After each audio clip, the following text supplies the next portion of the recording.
of the most iconic voices in golf are back to save the day and ready to entertain in their newly weekly video podcast. Kostis and McCord, off their rockers. Welcome to a tradition unlike any other. Is it the Masters? No, it's Kostis and McCord, off their rockers, Masters edition episode. Mike Abram here with you. Peter and Gary are going to be with us in a minute. And I got to tell you what, this is an exciting Masters coming up. We can't wait to get all the best players in the world back together. Have you ever heard Scottie Scheffler's swing broken down? Well, Peter and Gary are going to break it down. And not only you'll find out what Scottie does, you'll find out how it can help your game. We'll also talk about some great stories that the guys have from being at the Masters. They'll make their picks, and we've got a special story about Peter and Greg Norman back in the day that you will not want to miss. Remember, like, subscribe, and share. We love getting comments from you below, and thanks for supporting our great sponsors that we have out here. We've got a big announcement on a new partnership coming up very soon that's really fun and going to bring you a lot more great content from Peter and Gary. So without further ado, let's get going on the range at Whisper Rock. Kostis and McCord, off their rockers, Masters edition. All right, here we go. Gary, we're butting up against the first major of the year with all the chaos, all the controversy surrounding the game of golf and professional game of golf right now. We get a little bit of a respite. We get to see the Masters. We get to see Augusta National. We get to see some of the best players in the world compete. How excited are you? Basically all of them now. They're coming from all over the place, whether it be DP Tour, whether it be PGA Tour, whether it be LIV. They're all there. We're going to find out who's playing well. And speaking of that, you know, I think we're just about at a position we were years ago when I thought it was absurd, where Tiger was playing good and it was Tiger or the field. And I stopped a few times and went, I don't know how to bet it, which is literally, to think about that is impossible. We're really close to that with Scottie. I haven't gone to the odds page yet to find out if they have that Scottie Scheffler versus the field bet or not. Oh, sure, I'll guarantee that. But I'll say this: okay, this is a stupid question. Who would you pick to win? If you look at what's going on and look how he is playing, that is Scottie Scheffler, how he is playing, and no one else is really lighting it up. I've got him over the kind of unknown of Jon Rahm, who went to the other side, the dark side, and you know, I don't know how he's playing, but it seems to me those two players are going to look each other in the eye, which is going to be fantastic. But it is to the point where it is a Scottie against the field, and I'm telling you, I don't know, because I know one thing: Scheffler will be in the top 5. If he putts bad, indifferent, whatever. I mean, he's going to be there. You know, if Scottie's putting well, in my opinion, he wins by 5. If he's not putting well, maybe he wins by 1. So he's clearly the favorite right now. The players that you would normally look at, the McIlroys, the Rahms, the Brooks Koepkas, the names, if you will, they're not quite operating on all 8 cylinders. Now, you can hope that they elevate their game for the Masters, that it excites them and they get it going, but we'll have to wait and see about that, right? Yeah, it's, again, if you start looking at the profile of Scottie, the one thing Scottie really does well that I've watched, and you could spew all the numbers, but he keeps his ball pin high every time. Yeah. And at Augusta, as you know, that's where you want to play from. Not long or short, you want to play from pin high where you got a chance. It's funny, if you took his numbers, and you know how I hate stats, and I hate the reliance on them beyond belief, but if you took his numbers and you superimposed a blackout swing of Adam Scott or Thomas Dietrich or Tiger, whatever, and you put those stats with that swing shape, boom, here comes the cash. Yeah. People are going to be betting all day long, right? But the one thing that keeps people from really fully committing to Scottie Scheffler is the uniqueness of his golf swing, so some say, and the uniqueness of his footwork, so some say. Yeah, it's you know, it's like he's playing on skates. And I take a look at Scottie. I know Randy Smith you know, started when he was like 8 or something. And Randy obviously is a fantastic teacher, and he saw something there that, well, the kid kind of, he's got some happy feet going there, Steve Martin happy feet, but he hits it dead straight. I'll guarantee you, this is just my opinion, I haven't talked to Randy or anything else, Scottie Scheffler in his early days used to hook it all the time. And one day they finally went, how are we going to stop it? Well, here's what we're going to do. We're going to get you a medium grip. We're going to take your left arm. We're going to shoot it straight up in the air. We're going to get the club face wide open. And then at the bottom, we're going to hold off that hook by sliding as hard as we can towards the target. And by the way, why don't you just take your right foot and take it and put it right behind your left foot so you're just about standing your own divot when you're done. There. Now go ahead and hit it. And by the way, about 15 years later, he's hit it perfect. Yeah. Well, I like to collect quotes. It's a little segue. Really, you got to get a stamp collection or something. Yeah. The quote I like is, "Information is not knowledge, and knowledge is not wisdom. Wisdom can only come with experience." Now, why do I say that? I say that because we have experience. Yeah. That's the slick way of getting around the fact that we're old. Okay. But Scottie Scheffler's swing is not new. It is not unique. It has been around forever. And nobody, I've not seen or heard anybody on television explain, whether it's on a broadcast or Golf Channel, explain what he's doing, why he's doing it, and what happens when he does it.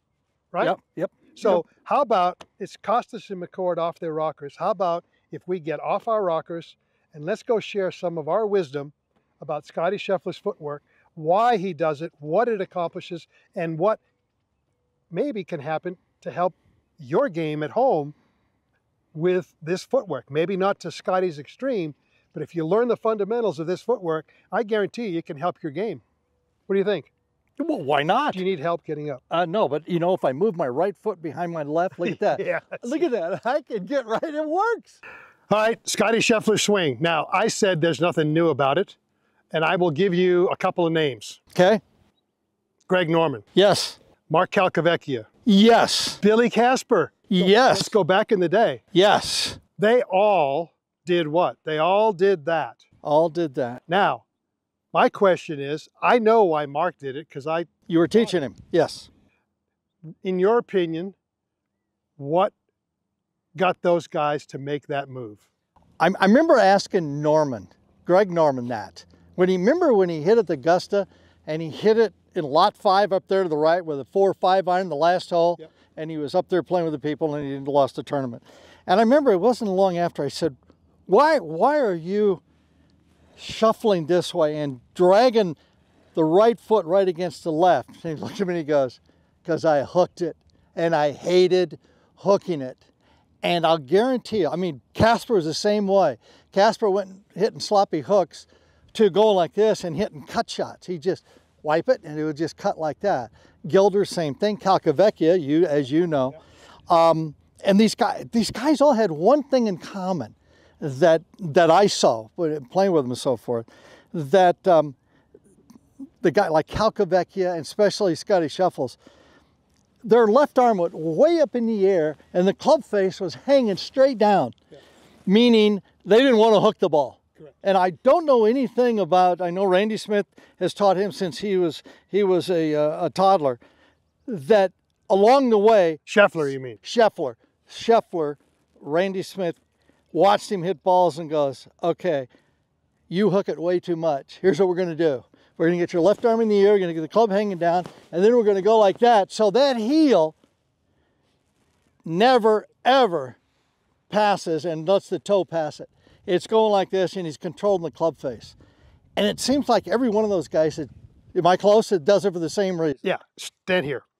Okay. In my world, we're always trying to eliminate one side of the golf course, right? So if you grip it correctly, whatever that is for you, if you use your hands and arms and just a small swing and release it, you should draw the ball or hook the ball, maybe even draw the ball, right? Yep. We don't want that shot. So the hands and arms and wrists and fingers and club face, that eliminates the right side of the golf course.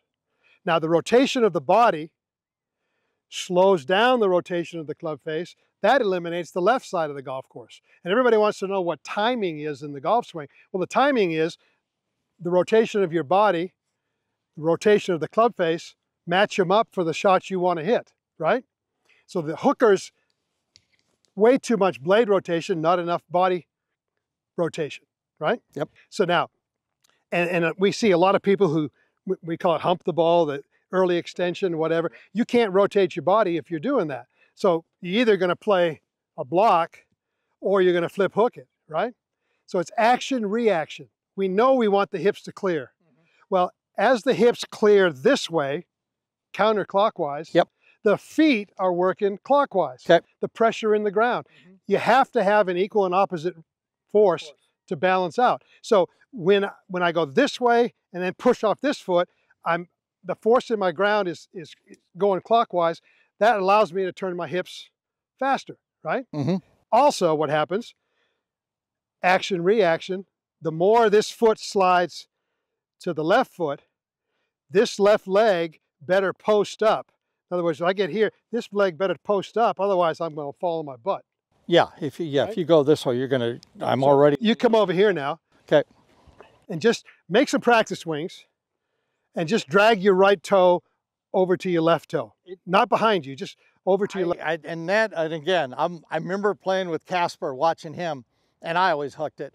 And I'm watching him hit these cuts, and I played this way for a while on the tour. So let's see if I can remember. And all I did was I just tried to slide against it. Yep.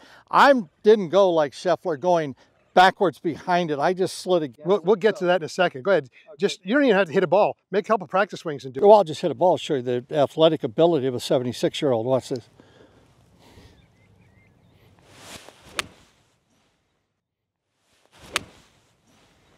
Notice how this leg had to post up and straighten, and that hip had to clear. If it didn't, if you did, you'd have fallen over, right? So action, reaction. As the right leg drives toward the left and you drag the foot parallel to the target line, this hip and leg have to clear. Right.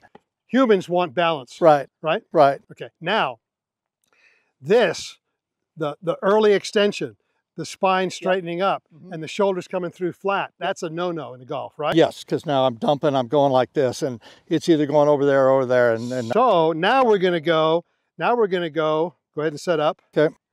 Now we're going to go toe to heel. Okay. And as you drag your toe down this line, go ahead and drag your toe down that line. That's going to be fun. The only way you can maintain your balance is to keep this out over the ball. Yeah, no question. No Right? question. Okay. Hold on, let me get this. So you want it going just like it is there. Yeah. I'm liable to hurt something here. So push your right toe towards your left heel. I'll do it best I can. You're right, I was fighting for balance. Yeah, right there. Yeah, because in your case, and full disclosure, the older we get, the more difficult it is to rotate the body and use the legs as we did when we were 25, 30 years old, right? The one thing I noticed with, and explain this one to me, with Scottie Scheffler is that there is a massive lateral movement this way, and it's fast. You remember, I mean fast. You ever seen those pictures of Bruce Lee? When he would take a guy and it was the 1-inch punch, and they stand there and you go boom, and you couldn't see it, and the guy's going backwards 30 feet. Yeah. To me, that looks like Scottie is just boom, accelerating like hell going. I don't think that there's a massive lateral shift prior to impact. Okay. I think there's an explosive movement. He's here, up here, and then this starts and it moves a little, but boom, there. Boom, and it's so hard that this left foot comes off the ground too. Yeah, right.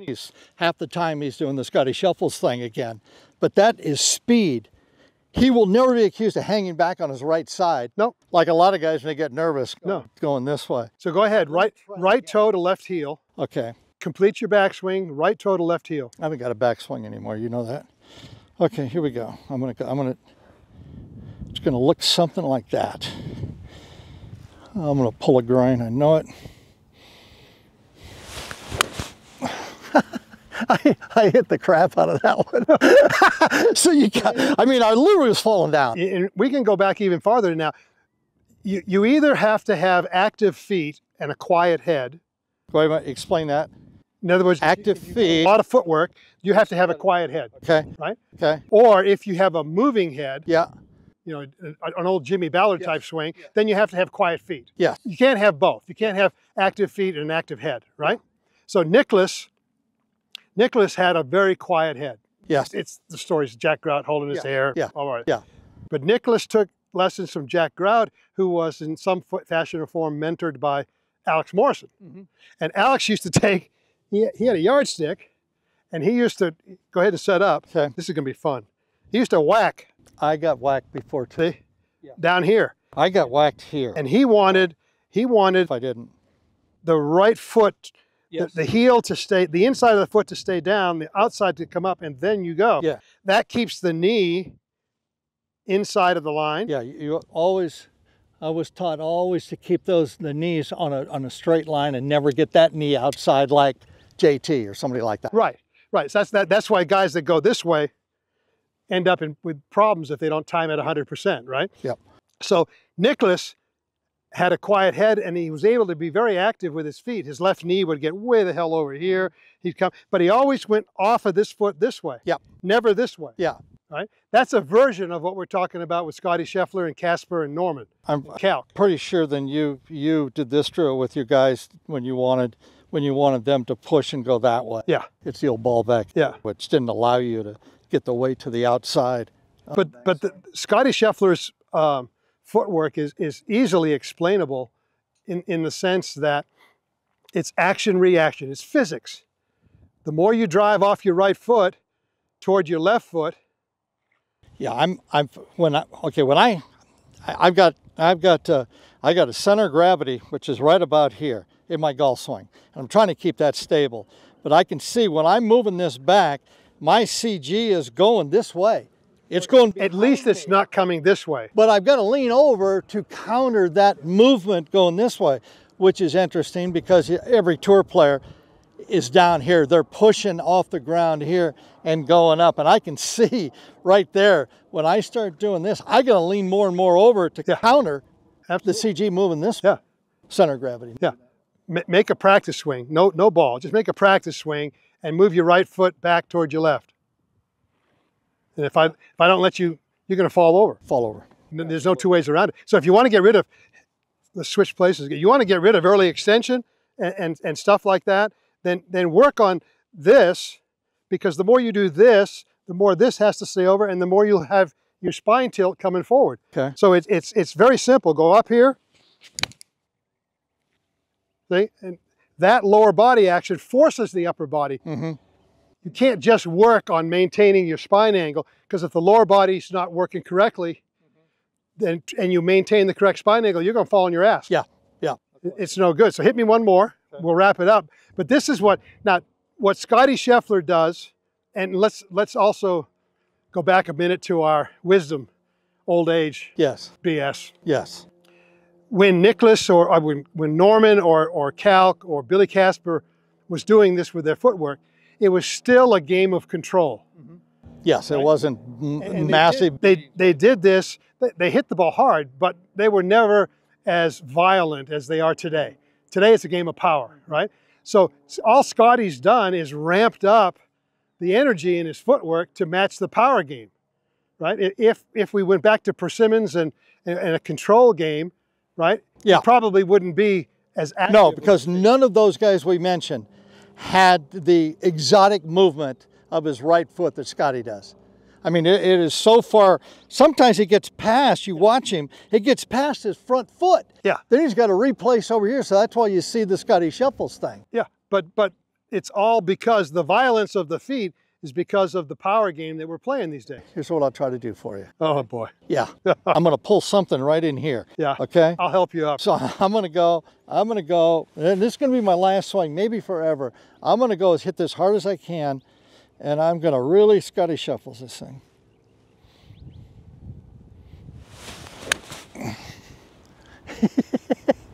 Pretty good, isn't it? How do you hit it right in the middle of the club face when you're falling down? Because, and this is important, your center of gravity stayed, we turned around within reach, but it stayed inside a softball, okay. Right? It didn't slide, it didn't go lateral, it didn't go forward and back, didn't go up and down prior to impact, right? Yep. So that's it. That's where footwork like Scottie Scheffler can help you. I wouldn't suggest doing it this violently starting out, but you can start off just dragging your right toe toward your left toe, hit a few easy shots, then drag your right toe toward your left toe, heel, to then go ahead and incorporate that move. And you're going to find a big difference in how you maintain your body position going through impact and into your follow through.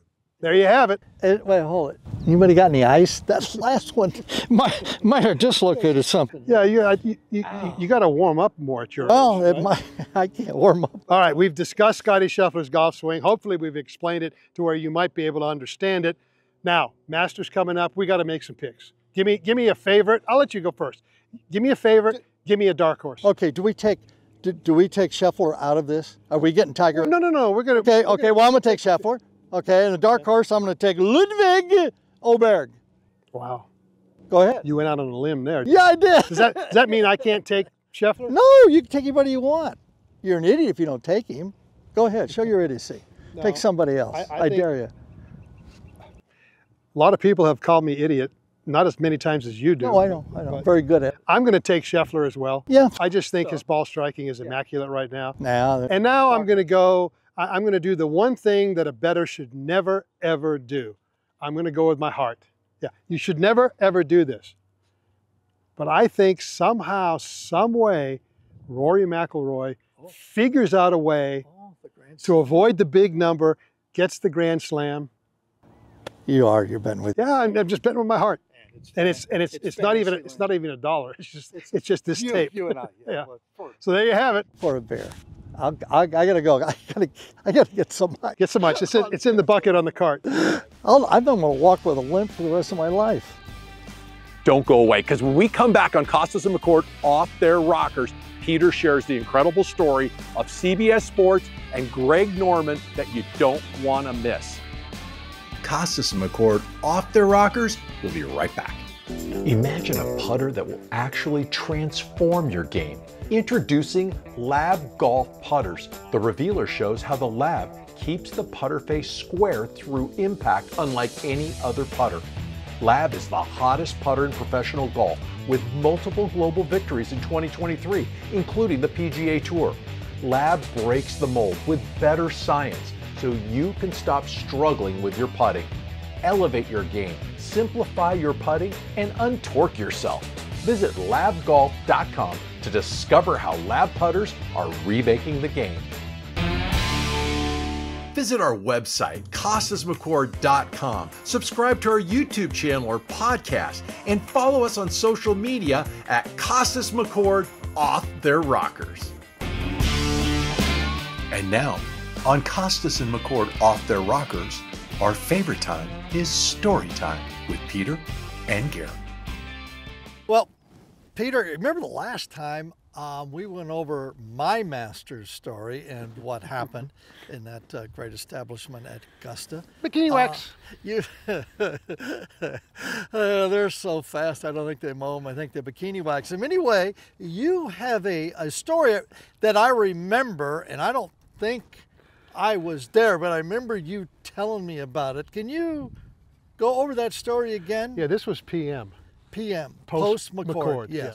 In the Masters 1996, I'm on the 10th hole back then. I spent 10 years on the 10th hole only because I was hoping like hell for a playoff, and I never got damn one. No. Not one playoff while I was on 10. Then they moved me to 13. Then they moved me to 15. Never got a playoff. Anyway. Then they fired you. So Saturday, yeah. Greg Norman has a 6-shot lead at the end of the day. That's with Faldo is right behind him. Yeah, second place. They're going to get paired together in the final round. Got it. So I'm walking. You know, back then they didn't give us carts, so I had to walk up the 10th hole, down around the par 3, back to the TV compound behind the par 3, and so Brian Hammonds is there, right by the par 3, all by his lonesome with a camera and lights.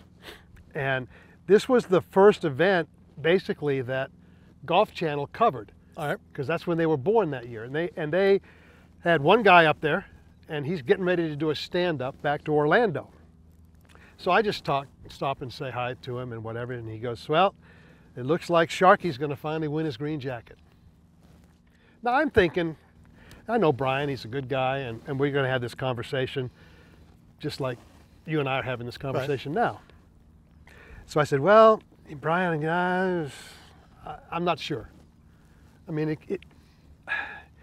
he could be in for a rough go. And he goes, what?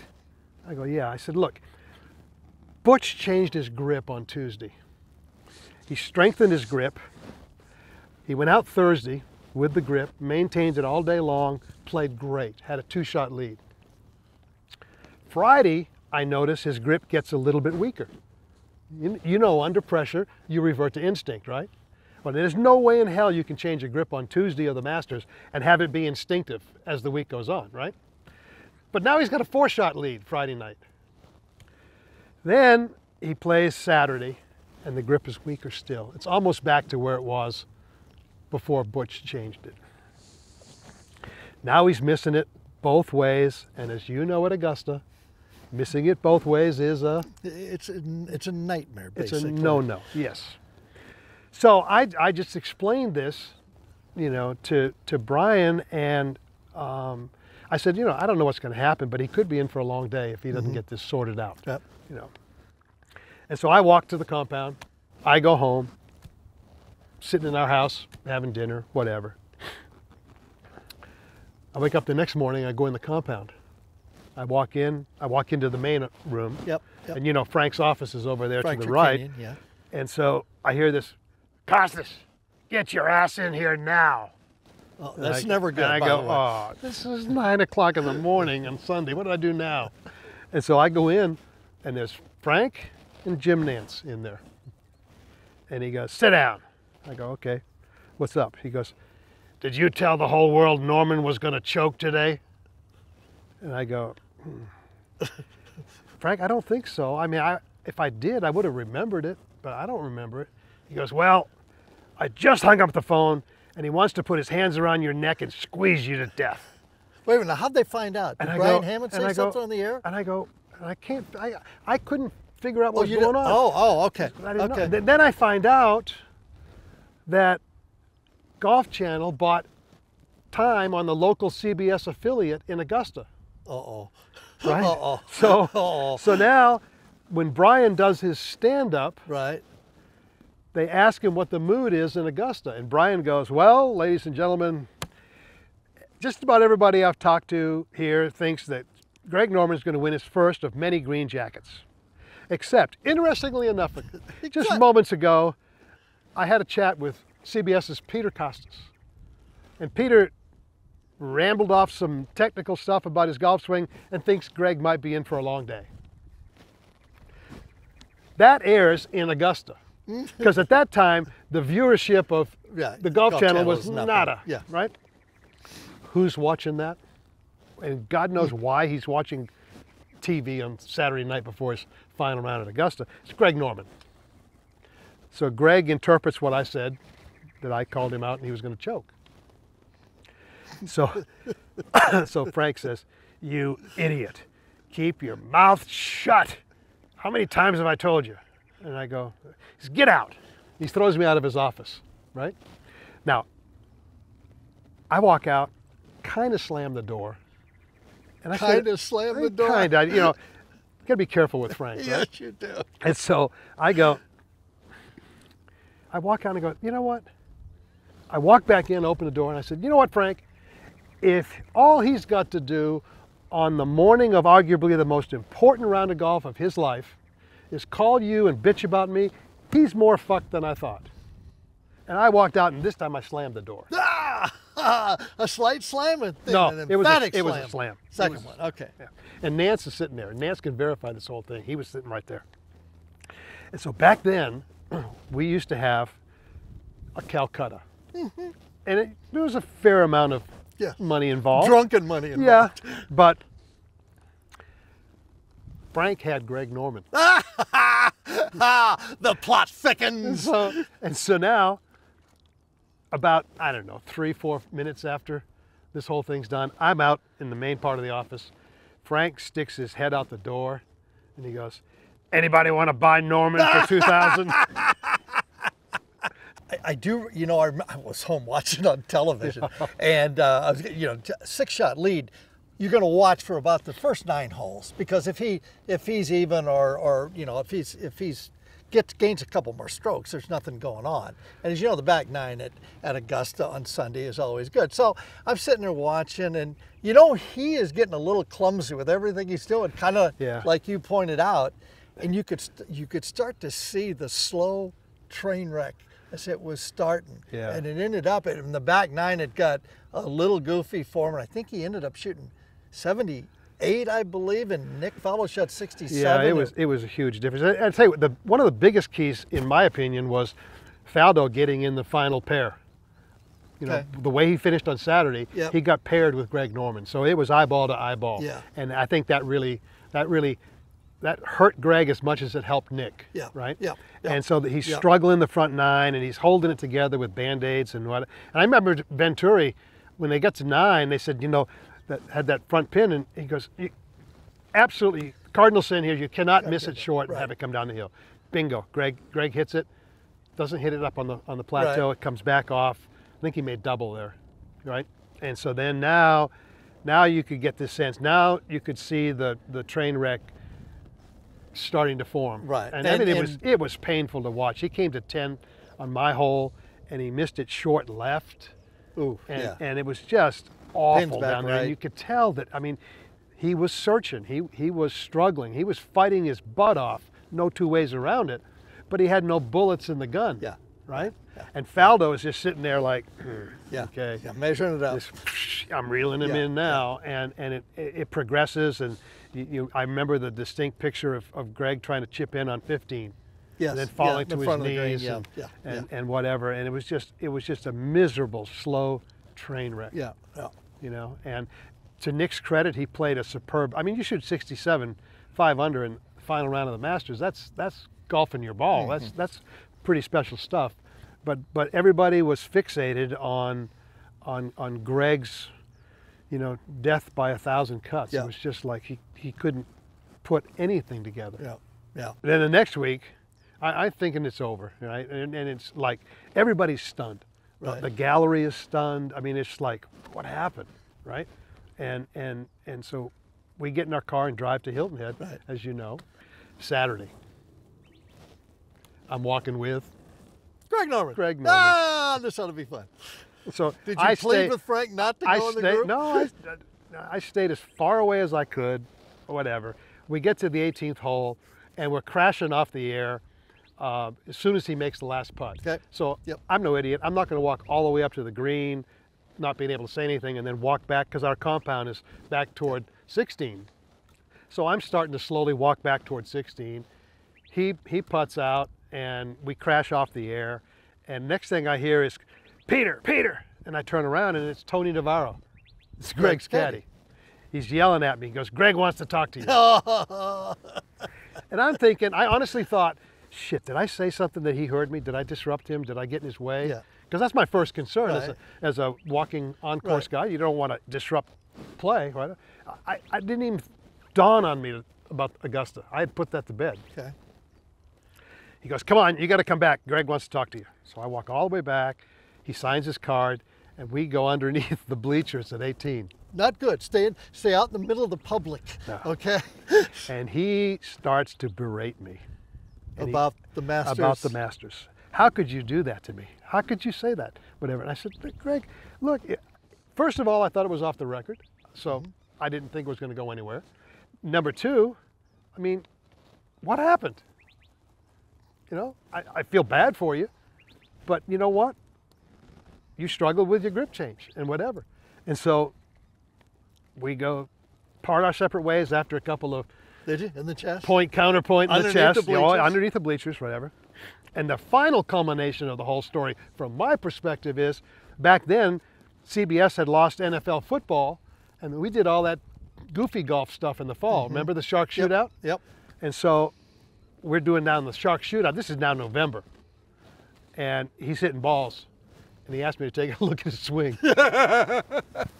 So it was a. Was it a weak grip? I didn't say. I said, Greg, it looks fine. That's it. That's my Masters. So now I've got the idea that you're unemployed at this point, and why you didn't get a phone call to do the Live tournament as an announcer. I get it now. I get it. There's a possibility of that. Yes, it could be. Yeah. Residual. I hope you enjoyed today's episode. I sure did. Watching Peter and Gary break down Scottie Scheffler's swing is incredible. We're going to be bringing more swing breakdowns, more tour swing breakdowns, and also, of course, from Coach Kostis, more instruction that's going to help your game. Thanks again to our incredible sponsors. And again, we've got some really exciting news coming up very soon. So make sure to like, subscribe, share, and hit that notification bell so you do not miss an episode. Please follow us on all the social media channels. You can see them right here on your screen. And in the description below, we've got an incredible contest for you to win. It's the Scotland Golf Sweepstakes. You have to enter. It's free. You have a chance to go to Scotland and play golf in the home of golf. So for Peter, for Gary, I'm Mike Abram. Thanks for being with us, and we'll be back with another episode very soon of Kostis and McCord Off Their Rockers.